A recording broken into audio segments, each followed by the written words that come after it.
So hello everyone, welcome to the Artist Talk for We Still Here, featuring the VAA Collective, that stands for Visual Arts Advancement Collective, and their artists that they selected that participate in the art world and the art community here in Hampton Roads. So we're going to start with introductions. First, my name is Cindy Johnson. I am the gallery curator here at the Down and Gross Cultural Arts Center. And I've been here for about 3 years, and I'm also a member of the collective, one of the founding members. Start with Pat, then go to Patrick Mills. Good afternoon. Yeah, it's on. Just speak into the mic. Good afternoon, everyone. I'm Patrick Mills, and my art journey began about from the mid-1980s until present day. I'm self-taught. I work in several different medias: oil, acrylics, charcoal, and I'm a member, founding member of VAAs, and just having a lot of fun with these young artists. Thank you. My name is Tamika Bright, and I'm a cultural arts specialist at Down and Gross Cultural Arts Center. I'm also a multimedia artist and muralist. I have been practicing art seriously since 2015. I graduated from Old Dominion University. Good afternoon, my name is Richardson, and I'm a founding member of VAA. And I work in oils, acrylics, and my favorite artist is John Biggers. I'm a graduate of Norfolk State University, and have been practicing art ever since. Thank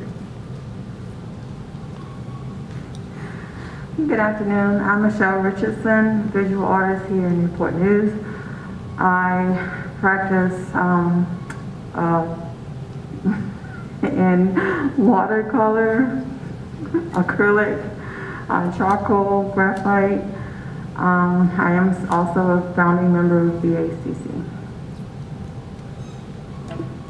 That's okay. Good afternoon, I'm Art by Benji. I'm a self-taught artist. I've been painting for about 4 years. I'm not a member of VAA yet, but yeah, art is my passion. It started out as just therapy for me, and then over the past couple of years, I got better at it, and I'm just here to try to finally start to show my work and tell my story, and hopefully inspire the youth and other people. But yeah. I am Mensah Bey. I'm the current residing president of VAAC. I'm an art educator, artist, art handler. I've been working in the arts for a multitude of years, and it's been exciting to work with these artists here, as well as the artists that we invite to participate in this exhibition. I think a lot of them, some of us have worked with throughout the years, so yeah, exciting to be first time exhibiting as a group here with We Still Here, and that's me, Pastor Mike. My name is Kyler Davis. I'm a photographer, also abstract artist. I went to Old Dominion as well, graduated in 2016. And I've been making art since junior year of high school, so around 20 years now. But I've really been, I guess, pursuing it seriously in the past like 8.5 years, something like that. Thank you guys. So first we're going to delve into the concept of the exhibition, We Still Here, and what does that mean to you all, and why you submitted the pieces that you did for the particular exhibition. And before I do that, let me just say some of the members who aren't here and artists who aren't here that participated: Leah Guinto, Portrait Jackson couldn't make it, Ray Johnson, Takira Walker, then one I'm missing, Sharon Rodevant. She's in New York, so she couldn't make it down, but she does mixed media as well. Yeah, so that's everyone. So basically, let's start into the concept of We Still Here. Mensah, you came up with that name, sort of explaining what that means to you. And you guys can chime in as well and talk about, especially I know the current climate inspired a lot of you guys, and talk about that in terms of what you submitted and how that affected your process as well. Perfect. So yeah, we still here. We were having a conversation as we were planning this exhibition, and I think as Ray was discussing, I think we were discussing like, should we create new works for this show? What should we do? And I think with the time that some of us were thinking, well, we might already have work that represents who we are. And so as we were having that conversation, that's where the thought came to mind for me when I was just like, we still here. It's just like, you know, the fact that as much as what's going on in the climate, in the society, I think we as artists, for me, I was thinking that, you know, I wanted to represent that the work that I have been creating for all these years still exists and it's still relevant and important, even though much of the world is changing. So that's, you know, ideally when I had the thought, I was like, well, that's what I felt about. I felt about We Still Here. It's like, I don't need to necessarily create new works for this. I have works that represent who I am, and I feel represents a lot of what the climate of today is already. So it's like, let's just bring some of that story together as a group.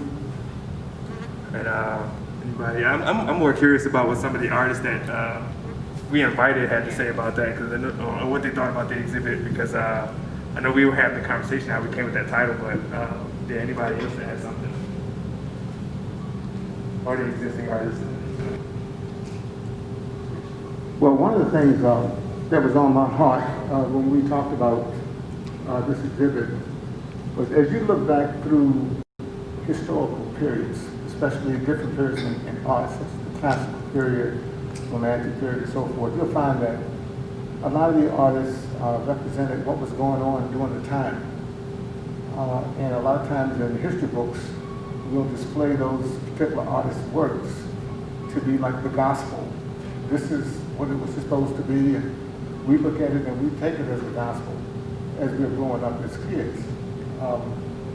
So the time that we're going through right now is a period in time that I think artists, especially black artists, should represent a story that in future times that people can look back on our art and say, this is what was on the minds of blacks during this particular time.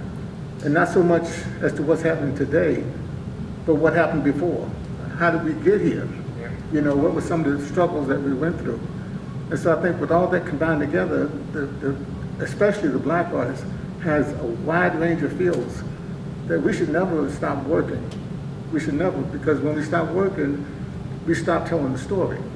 And that's not to say that, you know, we can't paint a duck every now and then, or a few trees every now and then, but I think somewhere in our repertoire, we should be able to tell the story as well. Well, Richard, can I follow up with you? How do you believe your two pieces, I think Slave Master's Quarters and Tiny Dancer, relate to, you know, not only today's climate, but how you tied it into a historical context? Well, the piece I did called Slave Master's Quarters shows a few black women inside of a pretty nice looking sort of like parlor. One of them is going through a bedroom door while another one is leaving. Three other ones are sitting down. And it was something that came upon me that the way the white man abused black women at his discretion without any type of punishment. Not only the black woman, but the way he abused the black man. And they had no recourse. So the scene that came on my mind was a white man just having black women waiting in the parlor to use at his own abusive pleasure. And so I tried to capture that. And on the other one, I call Little Dancer. Actually, I'm changing that title to Yes, I Can. It's a picture of a young black ballerina. There was an artist named Edgar Degas. He did a sculpture called The Little Dancer. And when he showed it, it was a little sculpture of a black girl, probably average age around 14 years old. And he showed her black. Because it was early in the 1800s, a lot of the other artists scorned him because he said, you know, why would you make a statue of a black girl in a ballerina's dress? You know that black girls are not mentally equipped to do this type of, fine art. So I decided to paint her in a defiant mood that says, yes, I can. That's my thing behind that. Any of the invited artists want to speak about what that theme of the exhibition meant to them and why they decided to participate? For myself, I already had, I guess, some work sitting by that I didn't have anything really to do with or to put it anywhere, but because I work a lot in abstract, it's more of me putting my feelings out into a visual form, since I'm not the most, I guess, emotionally outward person. I tend to hold things in a lot, so creating is almost like you creating almost helped me bring it out. So with everything that is going on, it's actually difficult for me to create because I didn't really know how to contextualize what I was seeing and feeling into the visual. So I don't know, I just guess it was easier for me to look at some of the older emotions and things that I was feeling, because obviously this isn't a new circumstance that we find ourselves in.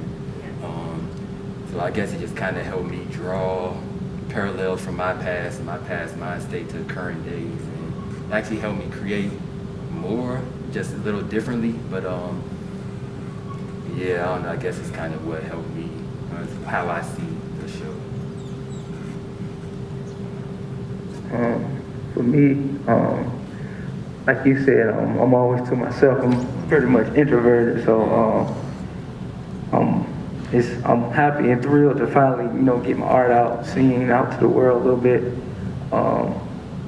I created a Jackie Robinson piece and a Nelson Mandela piece, and I think it's kind of, related to the times that we're in, because if you look at what they went through during those times and what we're going through today with Jackie Robinson, and I call that piece the color burial, for him breaking barriers at that time, and the same, what we're doing today. We got a black woman now as vice president, so that's huge. And I look at Nelson Mandela, at that time, he became president of South Africa, so I think it kind of, I had it exhibited at the right time, sort of. I think it was divine timing. So, but as far as we still here, I guess, for me, I'm here, I'm finally here. I finally, letting the world, hear my story a little bit and get to know me. Yeah. For Benji, I think it's interesting because the two pieces that you created are of, elders, people who have passed on. But when we look at the legacy of people, it ties into the title of the show that we're still here. It's like, it kind of lets us know that we can put that same type of effort or work out, that, whatever we're creating now can exist and affect, change the world long after we're gone. So it's like seeing those portraits, and you put the title, you look at those portraits and put the title on, it's almost like you're having a conversation now with those two people. So I think it's really interesting how things can line up even if you don't expect it to. It's like you say, it's kind of just the divine timing that, where that happens.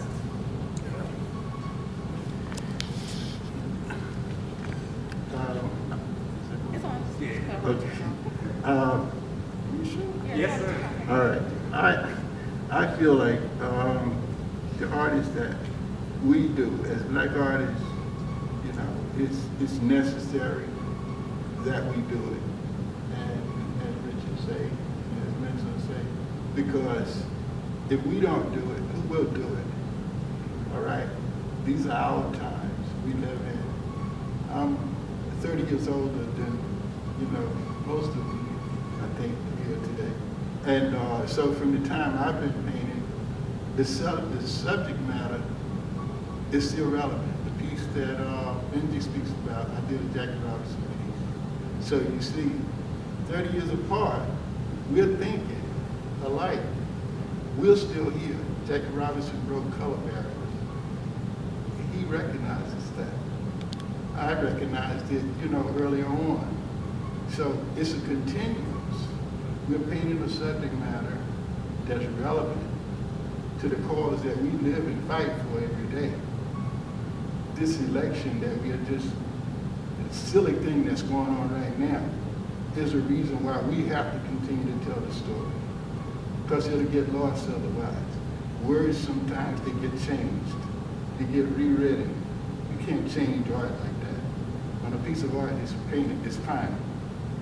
Somebody can deliberately destroy it, but then there'll be somebody to make mention of that too. So we do what we do with a purpose, you know. All right, so basically what I'm hearing in the conversation is you guys are talking about your work in relation to the outside world, but also inner processes when you talk about we still here, especially the abstract workers.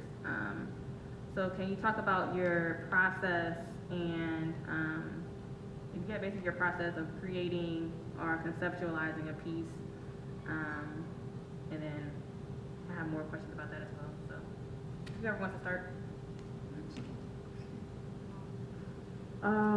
Just to go back to the other question real quick, I was excited to be invited to this show because I just for a while I stopped creating, so yeah, it was really good to be invited to something that actually has meaning. You guys are taking the time to say, like, you know, there's a lot of stuff going on, but we are still here, like we're the art world, and we have something to say, so it was great to be a part of that.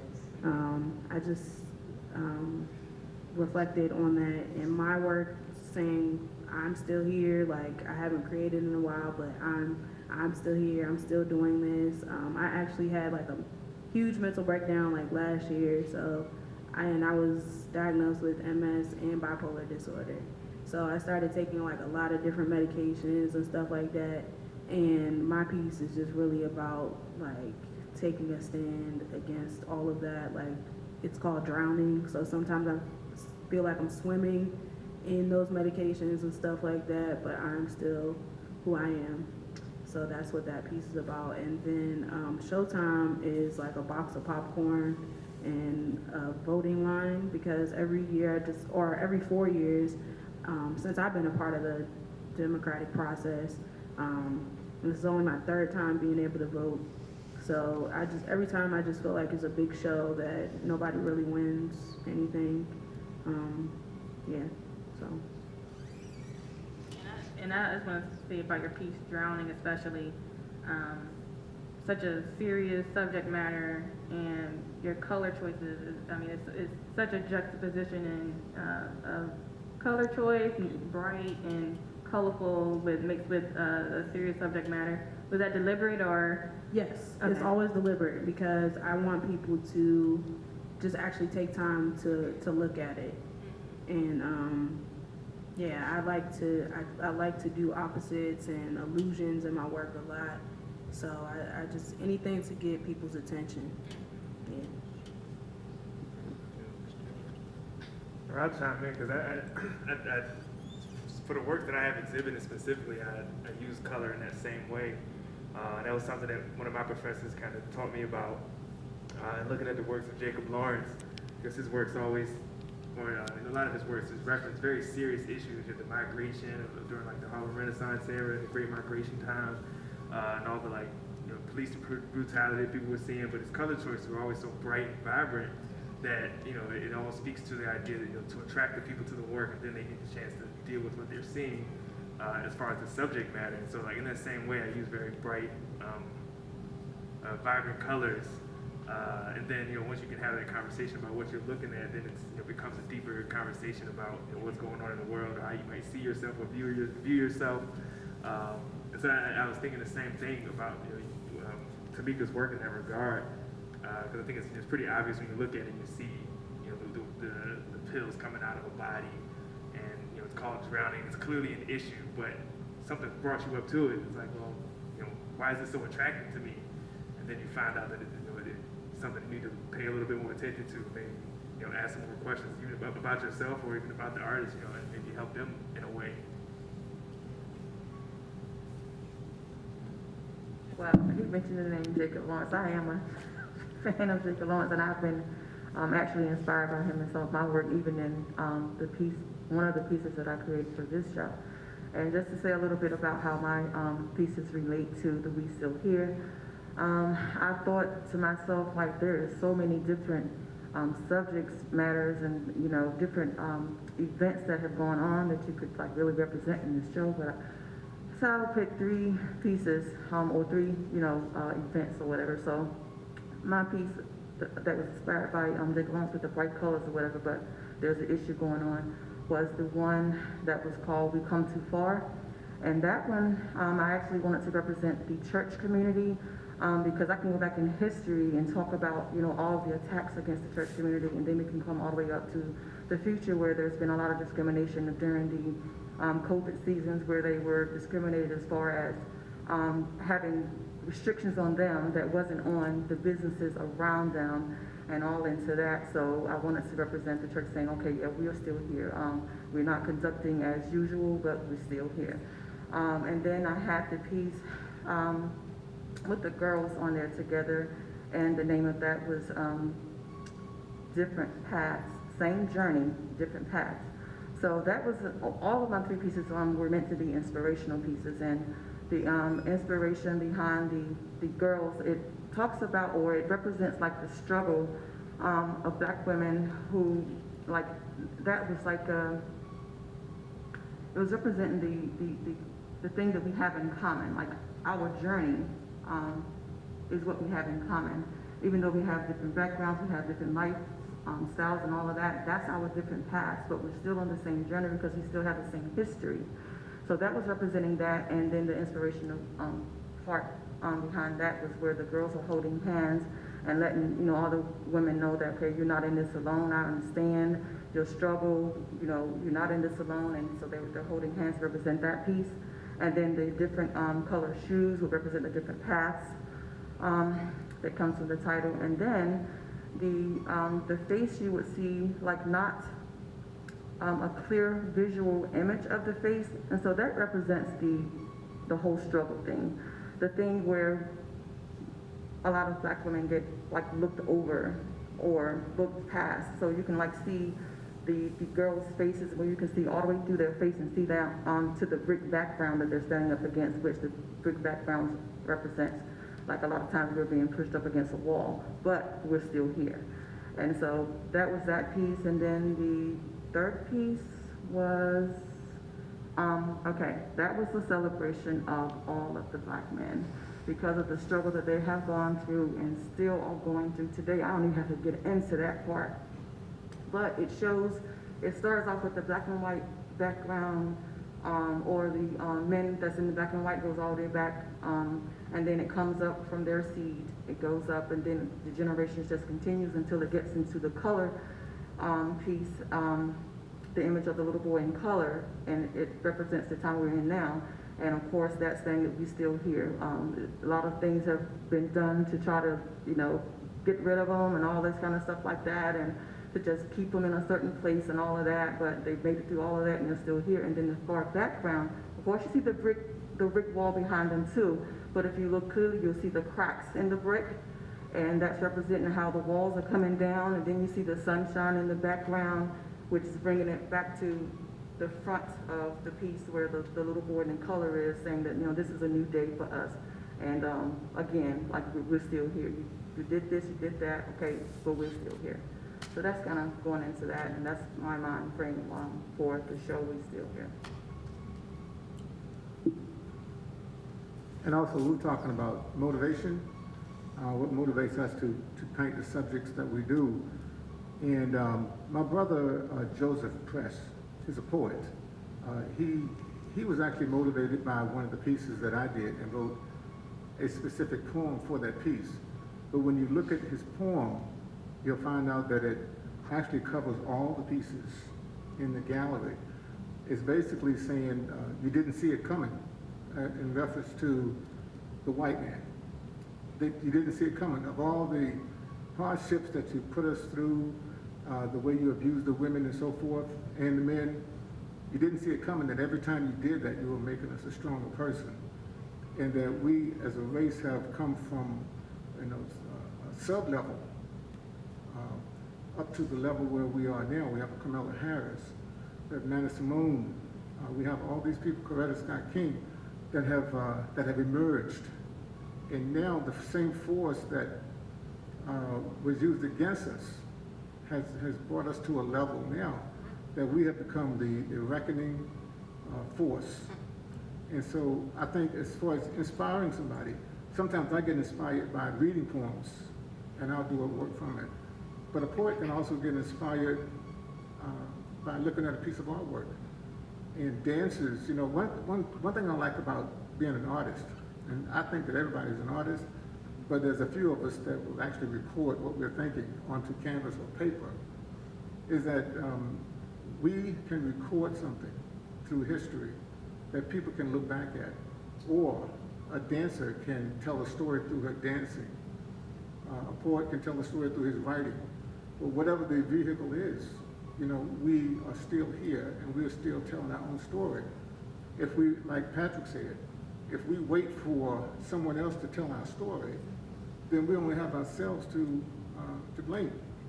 You know, the fact that it doesn't get into our history books may not be our direct fault, but we certainly can you know, have our own black writers that we can write about it.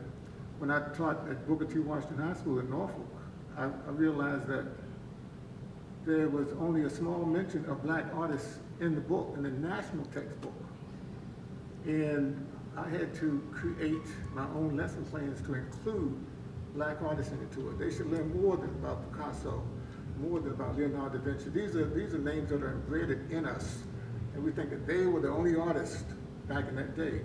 Then you say, well, what happened to all the art that black people had? Well, we didn't get a chance to show it. It's not that we didn't do it, but we also couldn't show it because that showed a sign of intelligence. And any sign of intelligence would cause us to get whipped or even hung. So a lot of our art was suppressed, but now we don't have an excuse. Now we don't have an excuse. Well, I was just gonna say really quickly, piggybacking off that, is that's one of the reasons why I wasn't really interested in art history when I first started creating, because they're always pushing me, I guess the quote-unquote masters, as they like to call them, which I don't even like that term because, you know, it draws parallels between being a black man. Speak a little louder, brother. I know what you're saying is important. I want to hear it. Oh, just speak a little louder. I'm Yes. sorry. I was saying that's why I didn't really like art history. When I first started creating, I kind of just went about creating in my own way. Because largely, I think America likes to sell black tragedy a lot. And when we're not creating that ourselves, granted, we can tell that story as well better than Hollywood or whomever else can tell it. But I think what I hear a lot of y'all talking about is a lot of hope. And I think that's what a lot of black artists nowadays are trying to push forward to the forefront, that yeah, we are suffering still, yeah, we're struggling still. But like you said, there's a silver lining. Like you said, the light was shining through the cracks in the brick. It's like, yeah, I think we do need more hope in art. And I think it's gonna take black folks telling that story ourselves and pushing our art to the forefront for that to happen. I want to expound on that. I have one of the pieces that I have in the gallery. I think it's a simple piece of a family sitting down to have a meal, and it's the parents, the father, the mother, and the son and the daughter, and a baby. And in the piece, the baby is the only person that has a plate.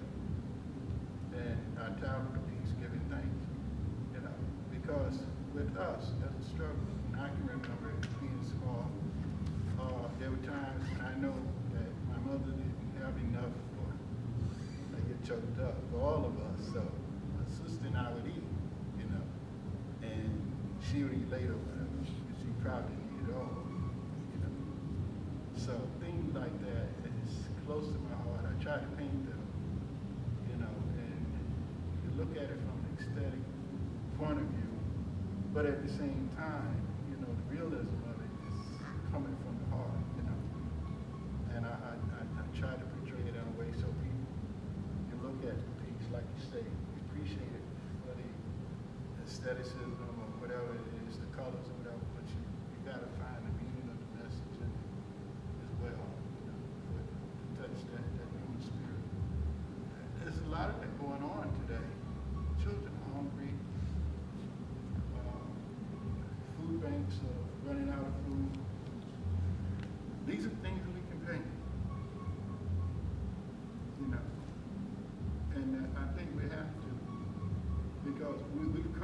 material in the era now, it's wide open for us as black artists.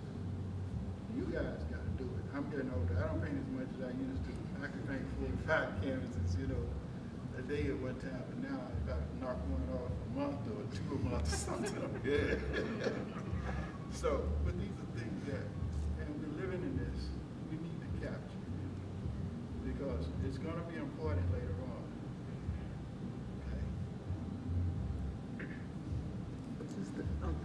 You can go ahead. Okay. Just to piggyback off of what you were saying, yes, that's definitely my process. Like, I try to relate to things that I've seen growing up. Like, growing up, I've always seen my mom taking thousands of pills and medication, all that. And I'm like, how many other people are doing this? And then I got into the healthcare field and I seen how black people were treated disproportionately to our white counterparts. And so, like you said, just things like this exhibit was really important to me because, like you said, like things are bad now, but I just feel like this year everybody got a chance to be black because we've been going through things for years and still can find the best way to make something out of nothing. We always do that. We always have to save face. We always have to put on a mask. We always have to, that's what we're always finessing. We're always figuring out a way. So the rest of the world got a chance to see, okay, this is what it's like. So that's what I was really going through when I made my piece for this. And just like you said, it's stories we gotta tell. We have to. We have to. Excuse me. For me, I like to paint like black heroes, people that, to me, that are heroes. Because growing up, I didn't see a positive role model. I didn't see, I grew up around, drug dealers and stuff like that. You know what I mean? So they were the people that I grew up looking up to. So I guess once I guess you could say I went through a little awakening or whatever. I started learning again about my history. Once I started learning about Nelson Mandela and Jackie Robinson and many others, and if you look at a lot of my work, it's inspired by Basquiat and Ernie Barnes. And growing up, I grew up watching Good Times every day. You know what I mean? So of course, it stalled on me. I had an uncle. He used to draw around me all the time. I guess he didn't do nothing with it. He had like a little disability, but he was always drawing. And my mom was a single parent. You know what I mean? Me and my 2 younger sisters. She had to raise her brothers too, because my grandmother was on drugs as well.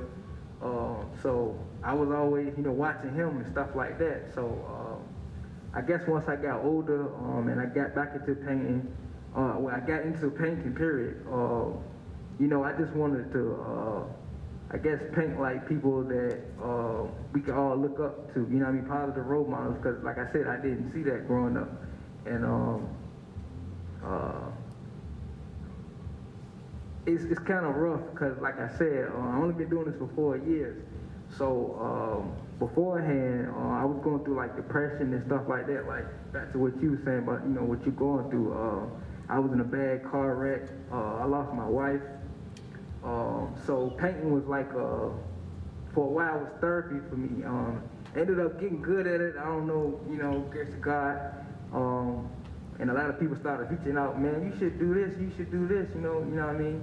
And I guess I just feel like it's my time to finally get out now that I'm comfortable to tell my story, and you can help someone else, you know what I mean? Because like I said, I never seen that positive role model. So a lot of my paintings is people that inspire me, people that just overcame a lot, you know what I mean? Like Nelson Mandela, he went to jail, he was in penitentiary for a while, people forgot about him, and he come home and he become the president, you know what I mean, of South Africa. So, I just like to paint a lot of people that inspire me as far as my process.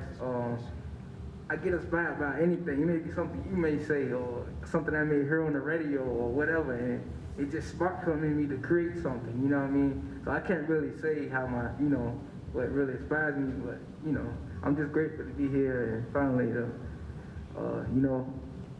let it out. Would you say your first inspiration was your uncle? Because I can say that, yeah, I can say that, yeah. Him and Good Times. I think it's something you just verbalized about growing up and not feeling like you saw positive role models. So when you started creating, you went to well-known historical figures or even maybe celebrities. And I know for myself, like I have a thing about painting or creating artwork of celebrities because I see it so much. But when I hear it in that context, it changes my perspective. Because now when I look back at myself, like I grew up with positive role models around me. So I never had really any interest in creating images of celebrities and things like that because I always felt that the people around me were my positive role models. So I was always in tune with how do I tell the story of the everyday person that I see and look up to and treat them as celebrities. So like when I first started my like Instagram posts of my figures, I kind of titled them or hashtagged them all everyday celebrities. So my first question, Mensah, what is an agent? Agent, it's a figurative interpretation of who someone represents themselves as physically and virtually. So once I started working on those characters, I was looking at how I was interacting with most people that I knew. And most of it was virtually, and I looked at how they presented themselves in that space. And I drew this kind of correlation between who we represent ourselves as in one space versus in the physical world and how much we're interacting with that on an everyday basis. And so, the movement of the neck and the figure having this elongated neck going all over the canvas is a way of like a visual representation of jumping in and out of these virtual and physical worlds as we're trying to represent who we are. So sometimes the neck is still fully connected. Sometimes you see it jump into like a window or space and come out another space. And a lot of that's just me exploring those ideas of jumping in and out of these worlds. And so it's in that entire canvas is a way of trying to depict what that in-between world is between the physical and the virtual world. Wow, now wow. So cool. Thank you for that, Mensah. Kyler, a few reactions that I got, even when I first, unwrapped your pieces and people were helping me hang, they didn't immediately recognize it as photography. So is that a deliberate choice for you? I know even looking up at it up close, it has texture, it sort of looks like spray paint, and they also talked about the color theory that's present. So if you can speak upon that, that'd be great. Really initially came from the fact that I wanted to be a painter, but I couldn't paint. I'm not really good building things with my hands. But I've been doing photography for like such a long time, and I found a missing piece in what people do with photography. So I kind of found a way to merge the two and composite photos into a way that looks painterly. Mm-hmm. So it's really just like a process and a practice in pushing the medium of photography, because people look at a photo as the end-all be-all final composition. I'm trying to push the idea of taking a photo and almost using it as paint, or as a painter would use paint or other medias. Kind of painting with photos is what I tried to figure out how to do, and started off just taking photos with my lens off, so it would just be like a gradient of color. Then what I would do is composite them on Photoshop, and it literally just made more a color field or complete abstract gradients of color. Color theory is one thing I did study to figure this out, because I do like colorful, bright palettes and things of that nature. It kind of lends itself to that naturally, just when you start blending things, the colors come out of themselves. Could you get into the technicality of how you printed it, or did you print it yourself? Or I actually have a printer, a fine art printer in Norfolk around Old Dominion area, and named What Studios, Damon Samuels. I worked closely with him because it's my first time printing them out. I've been making them for a while, I just never showed them. I just kept it to myself because it was a personal thing, kind of, But he worked with me, and I found textured paper that actually lent itself to make it look more painterly and made it look like it should be touched. People actually touched it a lot, which I really don't have a problem with. I understand. It's recorded now. Oh, don't touch pieces, y'all. But I understand why. But it's one of those things where I feel like eventually I will have to find a way to paint these, or at least experiment with it. But finding paper and printers that would allow me to print out my vision in a way that is conducive to me personally did work out along. Yeah, definitely. Michelle, almost everyone that I've met that looks at your piece with the church lady says they know that first lady in the pink hat. Who is that first lady in the pink hat? Is she based on someone you know? And why do you think that there's that familiarity there when people look at it? None of those ladies are None of those ladies are anybody that I know. I've got the same thing, and it's been so funny, but I'm not sure. I'm not sure why people think that there's someone, even after I would say, no, there's no particular person. And I would have people to say, I don't care what you say. That lady is, whoever, whatever. But I'm not sure. It's great that they can find that connection, though. Yeah, definitely. Mr. Mills, Patrick Mills, just the comments I get is that everyone loves your John Lewis piece. I know there's been a lot of interest in painting him from painters, especially in the area. So why did you choose John Lewis, and why did you compose the painting in the way that you did? I chose John Lewis. I chose John Lewis because he is such a relevant subject to these times that we're living in. And we lost him too soon. He expired, and I saw immediately people wanted to capture him. Someone did the photograph, that I based my conception of John Lewis and President Barack embracing. But I extended it, my concept of it was, if you look at the painting and in the background, the figure you see of John Lewis, the portrait of him where they would have taken of him, as when they arrest you, they take the photographs of you from and sideways. So that one, and he had the bandage on his head where, he was beaten. And the other one, there's a figure in that area in the background where you could see there's actually a figure standing over him, and the figure's on the ground, and he's raising his hand like, how he used to lead us during those protests. And then on the right side of the figure is where I put the White House in the back, the Capitol building in the background, and another concept of John Lewis as he would look as a statesman.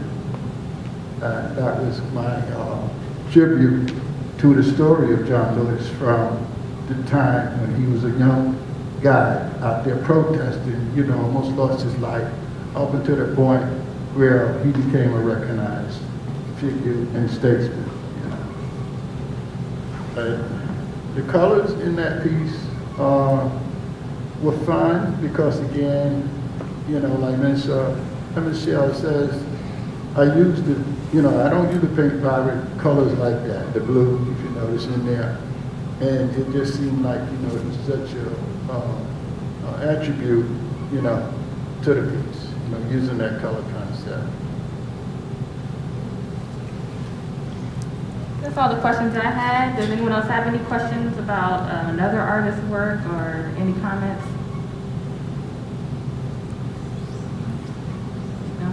I got one comment about the human body. I was always told that, regardless of what level you are in art, you should always be practicing still lifes and the human body, the anatomy. And for example, in Mensah's work, he talked about how disconnected the body is, the head's over here, the arms over here. But he still has to know the concept of the human body in order to do that. So once you learn the rules, then you learn how to break them. And I think his work is a good example of that. Well, added into that, like across the gallery, you got Ray Johnson's work, whose work is very figurative and to the proper anatomy. So you get that in the exhibition. You get those two versions of exploring anatomy in more abstract, surreal ways, and then more realistic ways you get with Ray Johnson. I just wanted to give them some shout out love since they're not here. And I think for him, he was saying that at the opening of the show that he was exploring something new with his composition with his work. So normally he's working in just kind of straightforward portraiture, and he was just looking to explore the human body a lot more and composition. And I think that's a really important part of just creating artwork.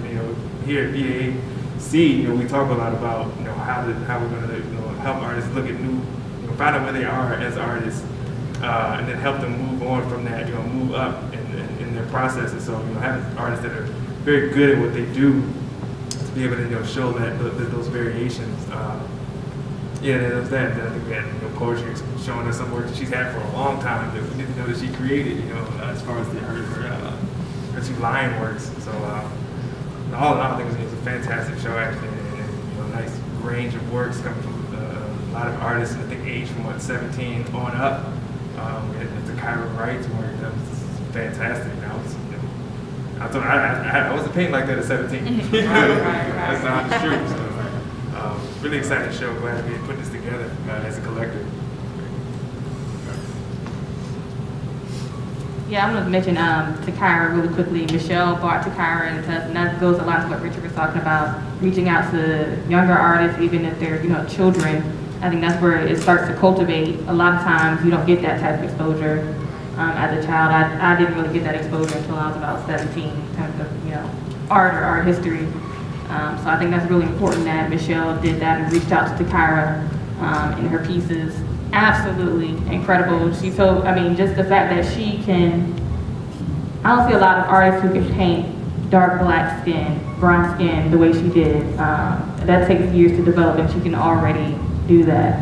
And she talked about how basically her reference was a picture on Instagram, and she developed it from there. So she already has the skills, and I hope she keeps going. I want to encourage her. I hope, Michelle, you keep encouraging her and her family.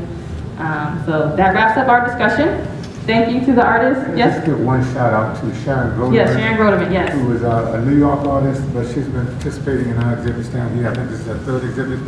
And she goes through she sends her work down, and she's got a very beautiful mosaic down there, collage. And then I think everybody needs to take a look at it. Yeah, Patrick was talking about the color that she used in the background to mount the work, and juxtaposing that with what she used for her actual mosaic, and she called it a self-portrait. So I definitely want to talk to her more about what that meant to her, what she chose in her collage. It's really interesting to get in and observe and look at all the different pieces to it. So any other questions or comments? All right, so that wraps things up. Thank you guys for coming out. Kyler, Mensah, Art by Benji, Michelle, Patrick, Tamika, Richard. Thank you guys for coming. This is VAA Collective. Look out for what they have going on in the future. And we're going to put their information at the end as well, all the individual artists. Does anyone have, what do you guys have coming up? Anything soon? Any artists want to plug anything really quickly? No? Okay. All right, thank you guys for coming out, and thank you.